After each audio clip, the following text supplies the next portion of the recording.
Bonjour à tous et bienvenue dans cette nouvelle vidéo. Aujourd'hui, c'est le cyclisme féminin qui est à l'honneur. Aujourd'hui, preview de la Vuelta féminine, le premier grand tour de la saison. Et oui, c'est pas le Giro qui commencera la semaine prochaine.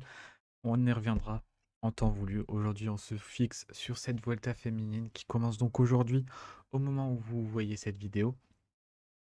Une Vuelta, donc ce sera la 12e édition avec 7 étapes et un grand départ de Marine. Donc on va se concentrer plutôt dans la partie du nord-ouest de l'Espagne pour ces 7 étapes et cette arrivée, euh, enfin ce final de cette Volta féminine qui se terminera sur le col mythique de l'Angliru. Demi Vollering, la tenante du titre, n'est pas là, tout comme les autres vainqueurs précédents. Ce sera donc cette année une vainqueur inédite dans tous les cas sur la course. On va passer tout de suite à l'analyse des étapes une par une, en commençant donc par la première étape entre Marine et Salvatierra de Minho. Une étape qui devrait convenir aux sprinteuses, mais attention, le dernier kilomètre n'est pas tout plat et ce sera donc compliqué pour les pures sprinteuses, même si il n'y en a pas vraiment sur la course, hein, parce qu'on n'a pas de Lorena Vibus ou de Charlotte Kool. Donc on se dirige vers une arrivée qui conviendrait parfaitement à une certaine Marianne Vos. On y reviendra un petit peu plus tard. Pour la deuxième étape, alors comme ça, elle paraît être une étape énorme de montagne, mais c'est pas du tout. C'est un profil similaire à la première étape, avec quelques difficultés, notamment cette petite bosse qu'on peut voir juste à la fin, qui est une bosse d'1,8 km à 5,5%. Donc, il faudra bien s'accrocher pour les sprinteuses si on veut jouer cette victoire, donc cette arrivée à San Cibrao et San Cibrao d'Avignas, pardon. Et il faudra faire attention aux potentielles attaques qui pourront avoir lieu dans cette bosse. La troisième étape est un final très casse-pattes à Coruña. Plein de petites bosses comme on voit ici, sans gros pourcentage, mais on devrait donc de nouveau se diriger vers un sprint avec encore une fois les coureuses qui passent bien les difficultés. Attention aussi aux potentielles attaques dans les dernières difficultés de l'étape. L'étape 4, encore une fois, une nouvelle opportunité pour les sprinteuses sans grande difficulté. Fatiguer les coureuses rapides, hein. En fait, faut pas se fier au profil que je vous montre ici qui donne, on a presque l'impression que c'est une étape de montagne, mais c'est pas du tout le cas. Et donc, ce serait une arrivée qui correspondra encore une fois aux sprinteuses. L'étape 5, qui justement, elle, paraît être pour les sprinteuses, mais c'est pas le cas, puisque c'est une arrivée pour puncheuse avec des pentes à 8% dans le dernier kilomètre, donc il faudra être très forte pour gagner. On devrait voir les favorites se jouer la victoire, mais je pense que des coureuses puncheuses qui ne jouent pas le classement général pourront aussi se mêler à la bataille pour se jouer la victoire d'étape. Étape 6, on rentre dans des étapes un petit peu plus intéressantes avec l'arrivée à Las Preres. C'est la première arrivée au sommet donc de la semaine, 3,9 km à 12,3% de moyenne, ça va faire mal aux jambes. Des passages max à 17%. Donc c'est une montée punchy qui correspondra à celle qui grimpe le mieux. Je pense que des puncheuses pourront essayer de se mêler à la lutte, mais il faudra être très forte parce que dans les gros pourcentages, on sait que les qualités en montagne ont tendance à dominer sur les qualités de punch pur. Donc je pense que ça se jouera quand même entre les coureuses qui visent le classement général. Et enfin, la dernière étape, l'arrivée à l'Angliru, 12 km à 10,3% de moyenne, avec des passages aussi à 17%. Nul doute que celle qui gagnera là remportera la Vuelta. L'Angliru, col mythique de la Vuelta, et donc qui va désigner qui remportera la Vuelta si les écarts ne sont pas encore été faits sur les étapes précédentes. C'est la première fois que l'Angliru est au menu de cette Vuelta féminine. Et donc on va voir qu'est-ce que ça va donner, tout simplement, qui s'imposera au sommet de l'Angliru. Chez les garçons, c'est Joel Meida qui s'est imposé sur la dernière Vuelta en devançant Jonas Vingegaard. Cette année, on verra chez les filles qui remportera la victoire. En parlant de remporter la victoire, on va se pencher sur le classement général, sur les favorites, en commençant par les favorites 5 étoiles. Il n'y en a qu'une, c'est Pauline Ferrand-Prévot. Favorite numéro 1, elle a remporté le Tour de France haut la main l'année dernière. Et comme elle l'a dit, elle s'est préparée sur les GT pour les grands tours. Comme elle l'a dit sur les différentes classiques, que ce soit sur la Flèche ou sur Liège, elle a un manque d'explosivité puisqu'elle a travaillé les longues ascensions. Elle s'est donc préparée pour ses efforts et elle est donc la candidate numéro 1 pour remporter la victoire, selon moi, sur cette Vuelta. Mais il faudra quand même se méfier de Kasia Niewiadoma. La Polonaise, elle a l'expérience sur les GT, c'est une coureuse qui est toujours régulière. On l'a vu sur les classiques, hein, elle fait deuxième sur l'Amstel, troisième à Liège, et elle fait cinquième de la Flèche. Donc c'est vraiment une coureuse sur qui il faudra compter aussi cette semaine. Et puis elle a déjà remporté un grand tour, puisqu'elle a remporté le Tour de France. Et des circonstances qui restent quand même assez particulières, parce que Demi Vollering était tombée. Mais ça n'enlève rien à son succès sur le Tour de France. Et elle est en plus, elle est en très grande forme. Et donc, ça reste une grande prétendante pour la victoire. Je pense que avec Pauline Ferrand-Prévot, c'est les deux qui sortent un peu du lot par rapport aux autres pour se jouer la victoire au classement général. En 3 étoiles, j'ai aussi mis une coureuse, c'est Anna van der Breggen. Elle fait troisième l'an passé, elle a été régulière sur le Giro et le Tour de France la même année avec une 6e et une 11e place. Dimanche dernier, elle fait quatrième à Liège en étant revenue très fort sur le groupe de Neviadoma avec Buck Peters. Elle est en forme et elle compte bien au moins finir sur le podium. Moi, je la vois bien finir troisième, hein. La hiérarchie, je la vois comme je l'ai mis là. Pauline Ferrand-Prévot, Kasia Niewiadoma et Anna van der Breggen. Et je pense que la néerlandaise, voilà, les qualités pour briller. À voir qu'est-ce que ça va donner, parce qu'on sait quand même qu'elle a fait une pause de plusieurs années quand elle a pris sa retraite. Voilà, ça reste des montées qu'on fait pas souvent à l'Angliru. C'est pas souvent qu'on voit une montée comme ça dans le cyclisme féminin avec d'aussi gros pourcentages et aussi long.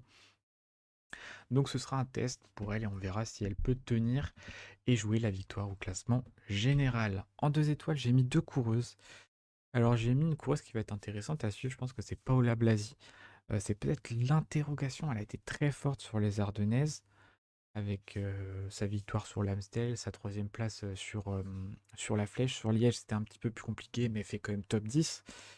Elle a peu de références en montagne, hein, au niveau professionnel, mais elle semble quand même à l'aise quand la route s'élève, et je la vois bien finir dans le top 10 de cette Volta. Pour la victoire, je pense qu'elle est encore un peu juste. Mais voilà, je pense qu'elle sera intéressante à suivre cette semaine, surtout que c'est son tour national. Et donc, il faudra voir qu'est-ce qu'elle donne et jusqu'où elle peut aller, parce que c'est une coureuse qui est encore jeune, qui a le temps de progresser. Et donc, cette Volta sera un premier test pour elle, pour cette saison, avec les professionnels. Elle avait fait le Tour de l'Avenir l'an dernier avec des belles places sur les étapes accidentées. Mais là, c'est quand même un niveau au-dessus. Et on verra qu'est-ce que ça va donner pour elle. J'ai mis aussi en 2 étoiles, j'ai mis Monica Trinca-Colonel. Elle fait septième l'année dernière, elle abandonne sur le Giro et le Tour de France, mais elle se place assez haute quand même dans la hiérarchie après avoir fait une campagne de classique honorable en ayant été dans le top 20 sur la Flèche et Liège qui étaient les classiques qui lui correspondaient le mieux. La vérité aussi de pourquoi Monica Trinca-Colonel se retrouve aussi haut dans la hiérarchie, c'est que la start list n'est pas non plus exceptionnelle sur cette Vuelta pour le classement général. On n'a pas de Demi Vollering, on n'a pas d'Elisa Longo Borghini, on n'a pas de Marlène Reusser. Donc voilà, Monica Trinca-Colonel qui a sa place et qui est une coureuse quand même qui est assez régulière et qui pourra essayer de viser un bon classement général. Je pense qu'on sera autour du top 5, entre 5 et 10 pour la coureuse italienne. Et enfin, les coureuses une étoile, j'ai mis Juliette Berthet. Elle a été équipière de luxe de Demi Vollering sur les classiques cette fois. Elle aura sa carte et essaiera de viser une belle place. L'année dernière, elle fait cinquième en ayant aidé Demi Vollering à gagner. Là, dimanche dernier, elle fait 9e de Liège après avoir travaillé pour la néerlandaise. À voir si elle aura le leadership, puisqu'il y a Evita Music qui sera là aussi, mais Evita Music, elle est dans une phase un petit peu compliquée en ce moment, elle a du mal à performer. Donc je pense que Juliette Berthet aura le leadership et bah, elle sera la carte intéressante à suivre après Pauline Ferrand-Prévot pour les Françaises, avec une belle équipe FDJ United Suez, avec notamment la championne de France Marie Lunette qui sera là.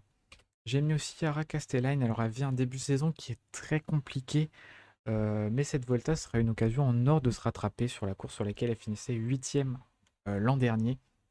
Sa saison 2025 a été convaincante lorsque la route s'élevait et la Vuelta peut être une belle occasion pour elle de se rattraper d'un début de saison très compliqué, hein. Elle fait hors délai sur l'Estrade Bianchi, elle n'était pas présente sur les Ardennaises, enfin elle était là mais elle finit loin, elle fait autour des alentours du top 40 sur chacune d'elles. Donc voilà, Yara Castellain, c'est un peu compliqué, mais je pense que cette Volta, c'est une bonne occasion pour elle de se relancer et de réaliser un bon classement général. Je pense qu'elle peut finir dans les 10. Maintenant, on va passer aux chasseuses d'étapes. Alors là, c'est une petite sélection de coureuses que j'ai fait. Je pense qu'il y en a beaucoup plus que ça. Mais c'est des choix que j'ai fait. Il y en a certaines que j'ai pas mis, mais auxquelles j'ai pensé. Mais je voulais pas non plus faire une liste de 50 coureuses qui peuvent jouer les étapes. Parce qu'en soi, n'importe qui peut viser une victoire d'étape. Suffit que les conditions soient les bonnes et que la forme soit là. Et puis que, enfin, il y a beaucoup de conditions à prendre en compte. Mais sur le papier, à partir du moment où on se présente sur une course, on peut gagner une étape. Donc en premier lieu, j'ai mis Laetitia Paternoster. C'est une coureuse rapide qui passe très bien les bosses. Elle fait notamment 4e de l'Amstel. Elle aura l'occasion de briller sur les 4 premières étapes qui pourront lui convenir. Peut-être un peu moins la première étape avec ce final plus compliqué. Mais je la vois bien jouer les premiers rôles sur ces étapes-là. J'ai mis aussi Lotte Kopecky. C'est une situation qui est assez similaire à Paternoster. Elle passe peut-être un petit peu mieux les bosses même. Elle a les qualités pour briller sur les 4 premières étapes, comme Paternoster. C'est ce qui me semble être le plus logique. Je pense que ce sera elle, la coureuse rapide pour l'équipe SD Works Pro Time. Et voilà, je pense que Lotte Kopecky, elle aussi, pourra jouer la victoire sur les 4 premières étapes, tout comme celle peut-être qui part avec le statut de favorite sur ces étapes, c'est Marianne Vos. Marianne Vos, c'est 258 victoires professionnelles, hein, rien que ça. Elle avait déjà gagné 2 étapes l'an passé et elle avait remporté également le maillot vert. Donc voilà, je pense que Marianne Vos est la grande favorite de ces 4 premières étapes. Mais il y aura quand même une concurrence et des coureuses qui pourront essayer de déjouer la domination de la néerlandaise. Dans un autre registre, j'ai mis aussi Noémie Rugg. C'est un profil différent qui pourrait lui permettre de mettre ses talents de puncheuse à contribution en essayant d'anticiper sur les finaux casse-pattes, pardon, des premières étapes ou en essayant de se battre pour la victoire sur la 5e étape avec cette difficulté, donc cette arrivée dans un mur. Voilà, Noémie Rugg qui a des bons talents de puncheuse et qui pourrait tirer son épingle du jeu pour essayer d'aller chercher une belle victoire. J'ai mis aussi Francisca Cor. Elle a montré qu'elle était très très forte cette année, hein, comme elle a quand même remporté Paris-Roubaix, ce qui est pas rien. Et elle est rapide, elle a battu quand même Marianne Vos au sprint. Et elle passe bien les bosses, donc je pense que Francisca Cor pourra aussi jouer sa carte. Je vois pas qui dans l'équipe FDJ United Suez pourrait jouer la carte des sprints à sa place, parce qu'on n'a pas d'Ali Wollaston sur la course. Donc voilà, Francisca Cor qui se place comme la coureuse rapide de l'équipe française. J'ai mis aussi Shari Bosseuit, qui fait un début de saison très convaincant avec de beaux résultats. Elle pourra donc faire valoir sa pointe de vitesse sur les premières étapes, comme la plupart des coureuses que j'ai mis ici, parce qu'en fait, les premières étapes, c'est un petit peu plus ouverte quand même, un petit peu plus ouvert pour jouer la victoire que les 2 dernières étapes, où ça se jouera vraiment à la force pure, parce que je vois pas des échappées aller au bout. Et je pense que ce sera les coureuses du classement général qui joueront les premiers rôles, ou alors une surprise que j'ai mis comme dernière coureuse que j'ai choisie dans ces chasseuses d'étapes, c'est Maëva Skiban. Elle pourrait tenir avec les favorites sur des étapes accidentées. Elle a fait un gros début de saison, hein. Elle a commencé premier jour de course. Elle a quand même battu Marlène Reusser dans une arrivée au sommet. Donc c'est pas rien. Donc elle pourrait tenir avec les favorites sur les étapes accidentées ou essayer d'anticiper. mais la double vainqueur d'étape sur le dernier Tour de France a les capacités pour briller sur cette Vuelta et pourquoi pas aller chercher un succès. Voilà pour les courses que j'ai mis. On a d'autres qu'on aurait pu citer, hein. Je pense à Micha Bredvold, Cédric Carbaol, enfin il y en a plein, Liane Lippert aussi. Mais voilà, c'est le choix que j'ai fait. Je voulais pas faire une liste trop grande de coureuses, parce que sinon c'est pas très intéressant, hein, de dire bah tiens, il y a cette personne-là qui peut gagner, cette personne-là. J'ai pas envie de faire non plus ça qui dure pendant très longtemps. En tout cas, si vous avez des propositions de coureuses, des pronostics à dire, n'hésitez pas à les dire dans les commentaires. Je lirai ça, j'essaierai de vous répondre. Voilà, on arrive à la fin de cette vidéo, hein, finalement. J'espère qu'elle vous a plu. N'hésitez pas à lâcher un petit like, un petit commentaire. Comme d'habitude, allez voir le compte Instagram en description, ça fait toujours plaisir. Et puis moi, je vous dis à la prochaine pour une nouvelle vidéo. C'était En Position Aéro. Ciao, ciao.